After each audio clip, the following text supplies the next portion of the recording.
The Shock Therapy Podcast. It's that boom, boom, boom. At that point, electric current is passed between the electrodes in the head. That shit just kicked in. I just feel like I smoked 1,000 blunts. For discovery brings with it the penalties of society. Shame, arrest, prison. Oh, sorry, I was taking life seriously. I'm over the end dangerous territory. This is dangerous territory right here. I'm in. I don't know what psychotic means, really. What's up, everybody? Thank you for tuning in to the Shock Therapy Podcast for Tuesday, September 15th. I'm your host, Carson McGregor, and today I wanted to talk about awakening. I wanted to talk about spiritual types of awakening because I've been going through some sort of awakening through the past couple of years of my life. Nothing super major. If you listen to this podcast, you know anything about me, I went to rehab. I had some issues with substance abuse. I had some issues with just depression, anxiety, a lot of stuff like that. And I've been trying to kind of find myself. It was a big reason why I started doing this podcast in the first place, was just some sort of catharsis to get my thoughts out there. And what this has turned into is a little bit more of just a recap of what I'm feeling during the week. You know, sometimes it's a little silly. Sometimes it's kind of like this one's going to be a little bit more psychobabbly. And I've been going through a lot of big changes in my life. You know, I've been going through legal trouble. I've been trying to figure out a new path for myself, and a lot of growing up has happened with me in the past couple of years. And I don't know if I've really talked about it to a real extent. And I wanted to just bring it up because, you know, if there's anybody else that's kind of going through the same shit or is, you know, earlier on in this process and doesn't think that there's an end to it, I kind of wanted to put it out there to be some sort of hope. I hope that's not hokey, you know. I hope that's not like, you know, corny, like, oh man, there's hope on the way. There's hope on the way, I promise. Like, I don't know you. I don't know. Maybe your life is gonna fucking suck forever. I have no idea. I gotta bring it back down to depression. Maybe it's never gonna get better. Who knows? You could win the lottery tomorrow or get hit by a bus. Who's to say? But I just want to, you know, kind of put those vibes out there. You know, that was obviously a joke. I just want to put the vibes out there, some good vibes that, you know, if you're going through something right now where you feel like you're addicted to something, right? You're addicted to a substance. And I'm talking specifically about things like alcohol and marijuana, nothing like heroin. I can't speak to that. I don't know what that type of substance abuse feels like. The craziest I ever got was I was into pills. You know, I was really into, you know, pills for a while. And that's probably the most damage I ever did to my body, was doing a bunch of Adderall. Adderall was my thing. I liked uppers. I liked cocaine. I liked Adderall. I liked anything that made me feel, you know, up and made my eyes get real wide. That's the type of stuff that I was super, super interested in. I never liked Xanax. I never liked, I just never liked anything that brought me down. You know, alcohol was great because it has the, you know, double-sided effect where for what you can remember, it kind of brings you up. It kind of brings you up and gives you that alcohol energy. And then it shuts you the fuck down when you need to get shut down. You know, that's why I think it's so popular and people like it so much, because, you know, you can have your fun on the way up, and then, you know, it'll end and you can just be done. There's no aftermath. The hangover is the aftermath, but that's, you know, you can deal with that. The aftermath of of binging out on a bunch of Adderall and a bunch of uppers is a little bit different. It's a little bit more like, you know, your skin feels like paper. You just feel weak. Your whole body, all your muscles feel just really weak. because in most cases you've stayed up for way too many hours. You're just up for 48 hours at a time, not even thinking about sleeping. And it just takes a real toll on your body, on your mind. You're not thinking straight. I remember several different times where I'd be up for excruciatingly long periods of time, and I would see things out of the corners of my vision. I would see like hallucinations. I've read about it in hindsight that when you're sleep deprived, you start to see things that aren't there. Your brain is like creating hallucinations. I don't know if it's just a way to tell you like, go to fuck to sleep. Like your dreams are starting to come into real life. They're starting to, carry over because it's been so long. Your brain's like, what are we waiting for, man? I thought we were going to be dreaming sometime soon, but nope. This guy just keeps on trucking. And I know that's probably not the reason, but that's what I think. That would be fun. Your brain's just up there like, what's the holdup? But it does take a real toll on you physically and mentally. But it doesn't make you not want to do it again. That's the issue, is that when it all was said and done and I would pass the fuck out and I would sleep for like, 10, 12 hours straight just to, get it all back into my system, recharge, regroup, get everything together, you'd wake up with that, with the remnants of the chemicals still going through your body. Because if you take enough to keep you up that long, it's still going to kind of be kicking in there even that long after you've taken it. It doesn't just completely go away. So you wake up and you still have that feeling, that feeling. And some people hate it. Some people, that's what they dislike about Adderall the most, is that they feel like that, teeth grinding type of feeling, that on edge type of feeling. And that's what I enjoyed about it. Unfortunately, that's what I enjoyed about doing way too much of it. And yeah, it gets to you. It gets to you after a while. But what I wanted to put out as a message, I'm not just here to talk about what was fucked up about the drugs I did. I mean, that would get repetitive pretty quickly. I just want to talk about weed right now. I want to talk about weed because weed was fucking me up, man. Weed was fucking me up bad. Because it was the constant. It was what I was doing when I wasn't doing anything else. It was always around. It was always in my life. When I couldn't afford booze, or I was underage. I'm still underage, but I couldn't figure out a way to get that, or I couldn't figure out a way to get anything else. Weed was always just available. I mean, everybody and their fucking uncle sells weed, so you can always find it some way or another. I went to a pretty rural farm country college town, and even out there with like 2,000 people in the whole town, you could find it. At least half of them are selling it, and when I got out of rehab and I got out of treatment, did all that shit, that's the thing I kept doing. I kept doing it afterwards for a pretty long span of time because I felt like everything I had heard about it, everything I had heard about marijuana use, that, it's not bad for you. It doesn't really take a toll on you. It's fine. It doesn't fuck with you really. It's, the safest of all the vices. That had gone to my head to a point where I was ignoring the fucked up shit that it was doing in my life. Just mentally speaking. Because obviously it's not going to take a toll on you physically. It's not going to fuck your body up the way another drug would. You could do as much of it as you want, and you're going to be fine in that sense. But I was doing it constantly.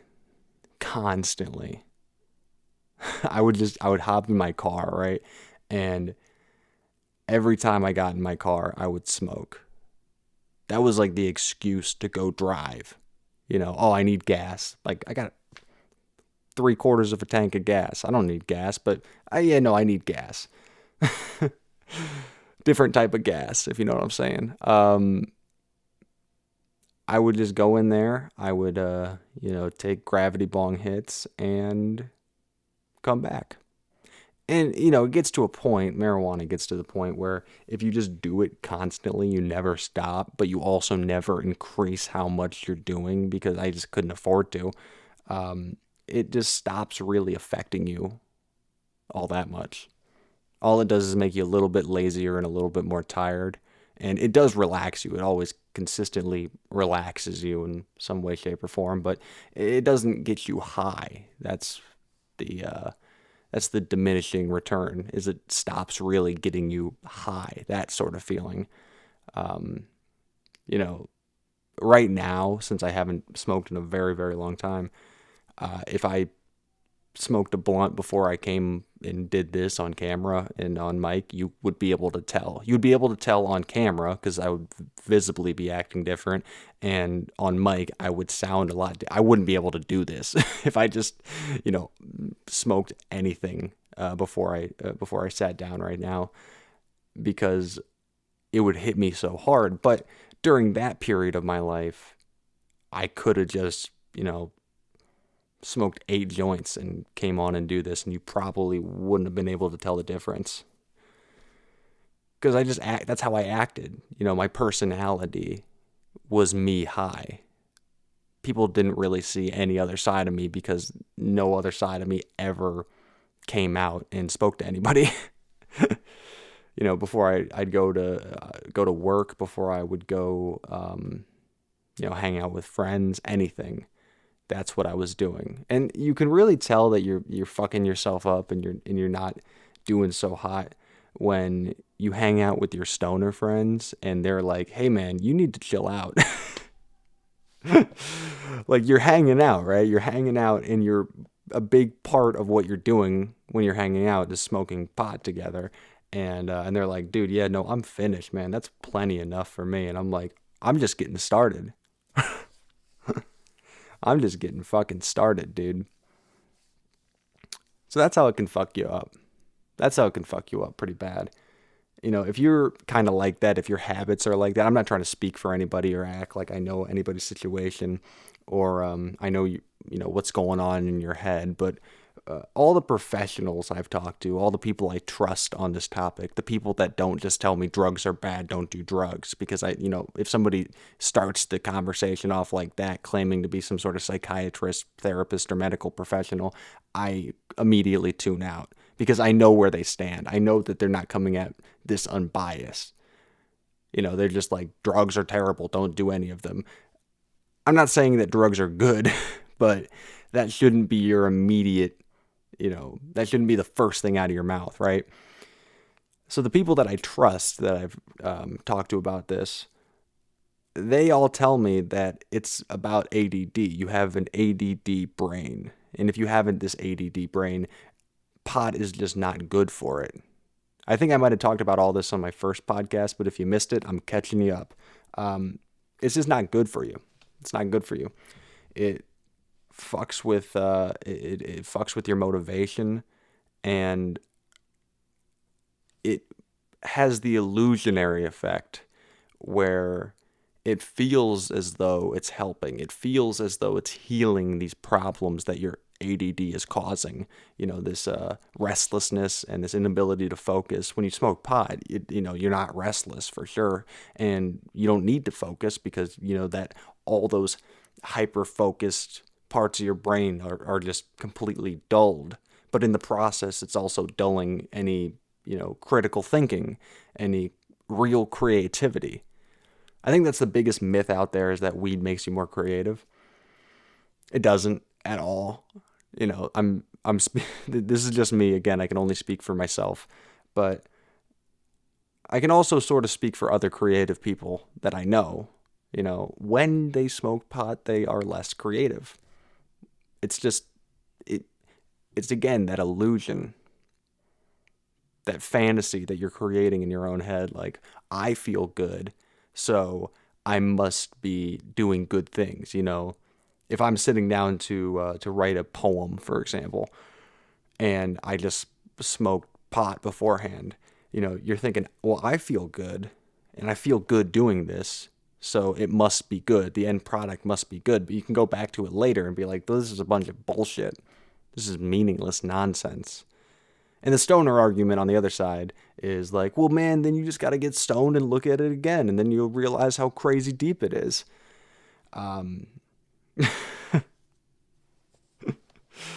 Yeah, I just don't know about that. And I'm not trying to like put down stoners or put down people that do that sort of thing. I think most stoners are absolutely fine, and there's nothing wrong with it. It is one of the least harmful vices, and if that's your vice, if that's what you like to do to take the edge off of a day, that's probably one of the better ones. It's probably one of the good ones. I mean, it's better than alcohol. It's better than fast food. It's better than just sinking your brain into a video game for 8 hours straight. It's better than all those things, because it does have some positive effects. The issue is it gets so much good press these days. It gets so much good press from the media saying like, oh yeah, marijuana is like this catch-all great thing that can solve any problem. And it gives kids the illusion, and when I say kids, I'm talking about fucking people like me, It gives people the illusion that it's completely fine to do that 24/7. They just make that assumption themselves. Nobody ever said that. Nobody ever goes on TV as a proponent of the legalize it case and says, oh no, weed is fine to smoke 24/7. You could do that and you could be absolutely fine. Nobody would claim that because they know that's bullshit. You can't do anything that's mind altering 24/7 and turn out the same way or better. That's crazy. Unless you have some medical condition that requires it, that's the loophole, obviously. Adderall's the same way. Adderall is mind altering. But if that's what you need, if that is your medication, then fuck it. That's, you need to consistently take that. It's actually turning the wires so that they're normal. Everything levels out where it's supposed to be if you find your correct dosage and the correct medication. So marijuana can be the same way. Marijuana can be absolutely the same way. I just think that it gets way too much good press. It gets way too much good press these days because stoners want it to be legalized, so they won't say anything bad about it. They won't admit to any of its pitfalls. There are a lot of pitfalls, and I think we need to start talking about it now because it's going to be legalized. It's going to be a huge industry in this country. It already is in a lot of places. So I think it's fine to start talking about these pitfalls. And I'm sure a lot of people already do. But I want to be one of them. And I wouldn't have had the foresight to make this argument while I was still, smoking pot, because another part of it that I noticed about myself is that when I was only smoking pot, that becomes your whole identity. People ask you, what do you like to do? That's all I could answer with. I had nothing else. And that was another sign to myself that something was off, something was a problem, something was amiss. Because I had stoner friends, people that smoke pot just like me, that you ask them, what do you like to do? And they're like, well, I like to skateboard, I like to draw, I like to, bird watch, what the fuck ever. And they would have real answers immediately. They had passions, they had things that they were into, hobbies. And I didn't, I had nothing. And nowadays, I have shit that I enjoyed doing. I like to cook. I like to garden. I like to, I like to write dumb rap songs. That's how I like to spend my time, doing shit like that. But I wouldn't have been able to tell you any of those things a year and a half ago. It just wouldn't have come to mind. Because shit, I don't do anything. I don't do anything else. I do one thing constantly, and that is, I guess, who I am, who I've become. And eventually, I stopped. And I stopped not out of my own volition. I stopped because I had a legal scare. And that legal scare led me to stop. I just felt like, shit, if I'm going to get tested or anything, drug tested, probation, whatever. I want to get this stuff out of my system so that, you know, I'm way more, marijuana is not as addictive as like crack or heroin or meth. So if you get caught in some legal trouble and you're a meth addict, it's probably still pretty hard to stop, you know, because you're like, fuck it, man. Like, I'll just figure it out. I'll figure it out when the time comes. We'll cross that bridge when we get there. But marijuana is not addicting enough to take away my fears of going to jail. Not even close. Not even close. Now, I don't think I was ever in any real danger. I think it was a wake-up call that I really needed. Not to sound preachy in any way. I know if I might be coming off preachy if you're listening to this and you're into, you know, smoking pot, if you're into doing drugs recreationally. I don't think there's anything wrong with that. I don't think there's anything wrong with that at all. It's me. I'm talking about myself here. I'm talking about my brain, how my brain works. I got the addict fucking brain where I can't just do one thing and be chill with it. I got to do all of the things. I got to do as much of it as I can because I feel like, fuck, like what if I can't do it in 5 minutes? Well, fuck it. I got to do as much as I can in this 5 minutes. Then 5 minutes rolls around and I'm like, well, I still have the opportunity. So let me just keep doing it. What if I can't do it again in another 10 minutes? If you know what I'm saying, you know, like, I don't know how much longer I'm going to be able to do this. So let me just keep doing it. Not in any real circumstance that I'm trying to reference. I'm just saying that's the attitude. You know, I'd go out to my car at night to smoke pot, and it would be like 11 o'clock. And I would just nonstop till like 1 in the morning. Because I would take a hit, and I would just be like, fuck, like, I can't waste any time. Because, like, what if, you know, the whole night is over, and I have to go to work, and then I have to stop? Or what if I have to go to sleep at some point, so I better do as much as I can before I have to go to sleep. And it's like, you could have gone to sleep 30 minutes ago. You could have gone to sleep an hour ago, but you didn't. You decided to stay out here. And, you know, it's your brain just tricking itself to continue its damaging behavior. Now, as far as other drugs are concerned, I think I'm pretty much done. Pretty much hung up my boots. Don't need any more of that in my life. Not because I found religion or, you know, I found the light. It's just like, it fucks me up too bad. It fucks me up too. I wish I could. I really do. You know, I don't say that sarcastically. I don't say that in a way where I'm romanticizing the drugs that I used to do. They're fucking fun. They're a lot of fucking fun if you can do them responsibly. Most drugs are. Stuff like, you know, for example, alcohol or even crazier shit, depending on who you ask, LSD, mushrooms. Those are the only ones that I could ever see myself partaking in again for any reason. Because I do believe to a certain degree that there is a healing factor. Not like Wolverine, but like, you know, mentally speaking. Can you imagine you just take a bunch of mushrooms and your fucking arm grows back? That'd be crazy. That'd be crazy. That's what they're trying to hide from you. That's what the government is trying to hide from you. Mushrooms make you regenerate limbs, dude. Look it up. Fucking Google it. No, I can see myself doing that sort of shit again, just because it's I think it is good for the brain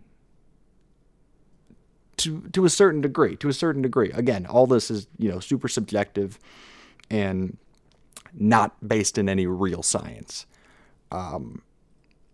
Just the experiences I've had on those substances before, they never made me want to go back to it again. Every time I've taken acid, it's like a built-in tolerance break. It just sets off in my brain, triggers, you know.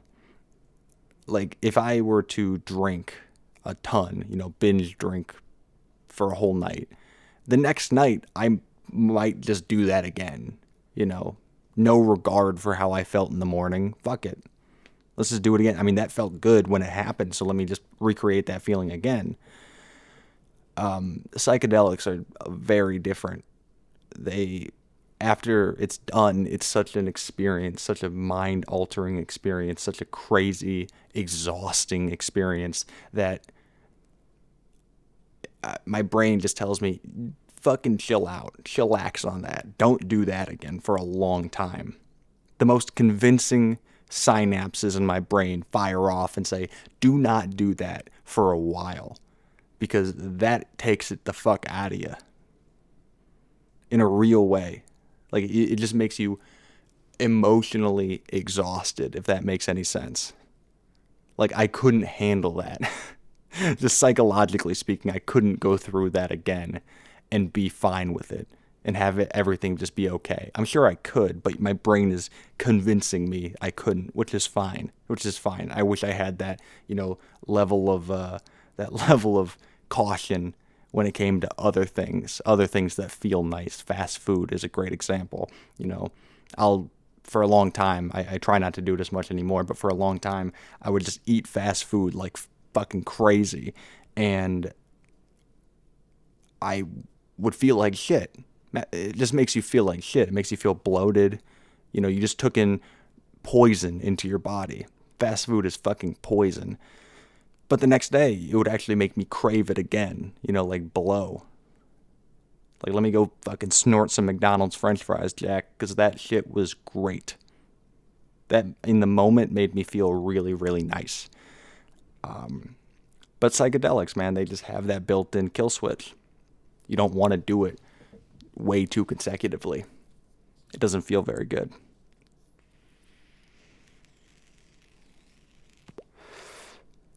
So if there's any of them I could ever potentially see myself doing again, it's those. And that doesn't even mean that I want to necessarily, that it's like on my mind. That's like those, I want to get those back in my body again. If I never did acid or mushrooms again, as long as I live, I'd be okay. I'd be okay with that. But they're the only ones that even make any remote sense to try. Even pot, as mellow and as non-lethal and as non-addictive as it really is, chemically speaking, I just know where I can go with that, how often I'm able to do that and, not catch myself slipping. I'll be slipping and just not see it. I'll just fall. And I know I'm just getting really personal here, but this is sort of me reaching out to other people, If you're in a situation right now where you're just smoking pot constantly every day and you just feel like, why am I so sad all the time? That's why. And I know you don't want to hear it. Because I didn't want to hear that shit. I would say to people, man, I feel fucking sad all the time. And the people that knew my behavior, and they'd be like, well, you're smoking pot constantly. Like, that can't be good for you. And I'm like, shut the fuck up. You don't know. That's the only thing that's keeping me together, man. Because it tricks you. It tricks your brain into thinking you need it. Into thinking that that's what's holding you together, keeping you sane. Now, you probably got shit going on in your life that's making you unhappy. That's medicating it and making it, easier to ignore. But it's not solving anything. It's just making your problems, like I just said, easier to ignore. And that's what it was doing for me. I had a lot of shit that was not right in my life. You don't just go to rehab and then everything's A-okay. You still have to put the fucking puzzle pieces back together. How did I get here? What is going on with my brain? And I wasn't doing any of that. I wasn't taking any of those steps forward because I was stuck in that mentality. In that mentality of a haze of just, fuck it. It'll wait till tomorrow. That's what weed is, man. It's the we can do it tomorrow drug. Again, though, I want to stress this, that I am not trying to come at anybody that's their thing. I'm just trying to extend an olive branch to those who don't know why they're so depressed And again, I'm only speaking, I keep repeating myself here, but I'm only speaking from my own personal experience, but I'm sure there's plenty of people out there that is the only thing keeping them sane because they haven't found the right actual medication, So I'm not saying that if that's what's holding you together, stop. You should stop because, at the end of the day, that's what's causing your problems. That's not necessarily true. I just think it's not causing your problems, but it's causing you to not give a fuck that you have problems. And that's fucking dangerous. That's dangerous. Apathy is horrible. It's a silent killer. It doesn't even seem like it's existent in you when you're experiencing it. You don't know that you don't care because you don't care enough to give that a second thought. And that's just how I look at it. That's the awakening that I mentioned at the beginning that I've had is that I'm actually starting to take, or I've begun over the past couple of months, the past year, taking those steps in finding who I really am, finding the real flaws in my brain, in my emotions, figuring those out so I can fix them at the source rather than just distracting myself, which I was doing for a very long time. That's the awakening that I was having. And I hope all of y'all can do that too. It might not be weed, it might not be drugs, it might be whatever. It might be a bad relationship, it might be you're sleeping all the time. It might be that, you can't stop fucking eating, just stress eating all the time. There's something out there that you're using to mask your problems. I don't know you. I don't know if you have anything, but I'm just saying if that seems to be a common theme in you, I'm just trying to give you the perspective that there's light at the end of the tunnel. Fuck, man. I can't say any of this without sounding corny. As it's coming out of my mouth, I realize how goddamn corny I sound. But I don't care. Nobody's going to listen to this anyway. That's how I've started to view this podcast, is I can say whatever the fuck I want because who's going to listen? Who's going to listen? I hope like a potential employer listens to my podcast and I don't get hired because of it. And they tell me, they're like, well, we heard your podcast. And I'd be like, oh shit, you guys heard it? That's crazy. What do you think? I'm glad you listened. Did you subscribe to the YouTube channel? Did you find it on SoundCloud? Where did you find it? That's enough for me this week. That's enough of my my preachy nonsense. Drink more RC Cola and sway for president. Love you guys.